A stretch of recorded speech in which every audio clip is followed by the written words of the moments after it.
Hello నమస్తే అస్సలాముఅలైకుం. నేను మీ Razia. Welcome back to our channel Indian mom in Oman Telugu వ్లాగ్కి స్వాగతం. ఈరోజు నా థంబ్నెయిల్ చూశారు కదా, టొమాటో పుదీనా చట్నీ అండి.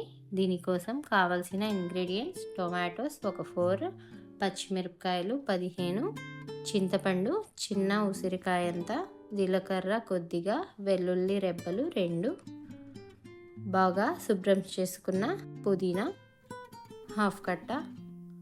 ఇప్పుడు స్టవ్ మీద ప్యాన్ పెట్టుకుని ప్యాన్ హీట్ అయిన తర్వాత అందులో ఆయిల్ వేసుకోవాలి.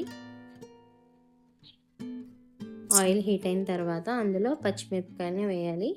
పచ్చిమిరపకాయలు వేగేటప్పుడు లిడ్ కవర్ చేసుకోండి, లేకపోతే పచ్చిమిరపకాయలు ఎగురుతాయి. పచ్చిమిరపకాయలు వేగేటప్పుడు పచ్చిమిరపకాయలని ఘాట్లు పెట్టుకోవాలి, లేకపోతే పచ్చిమిరపకాయలు టపటపా పేలుతాయండి. ఇప్పుడు పచ్చిమిరపకాయలు వేగిన తర్వాత నేను టొమాటోస్ వేసాను. ఇందులోనే సాల్ట్ని కూడా యాడ్ చేసుకోండి. టొమాటోస్ కొంచెం మగ్గిన తర్వాత ఇందులో పుదీనా వేసాను.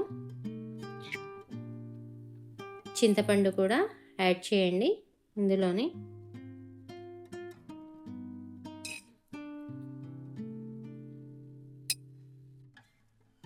అంతే అండి, ఇది బాగా మగ్గి ఆయిల్ అనేది పైకి వచ్చింది.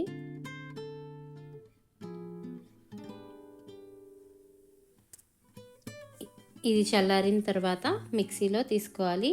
ఇప్పుడే ఇందులో వెల్లుల్లి రెబ్బలు మరియు జీలకర్ర యాడ్ చేసి గ్రైండ్ చేసుకోవాలి. కొంచెం బరకగా గ్రైండ్ చేసుకోవాలి. అంతే అండి, టొమాటో పుదీనా చట్నీ రెడీ అయ్యింది.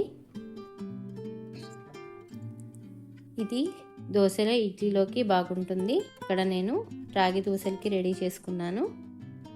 ఓకే అండి, నా ఛానల్ని లైక్ చేయండి, షేర్ చేయండి, సబ్స్క్రైబ్ చేయండి. మరొక రెసిపీతో మళ్ళీ కలుద్దాం. అంతవరకు సెలవు. బాయ్. అల్లా హాఫీజ్.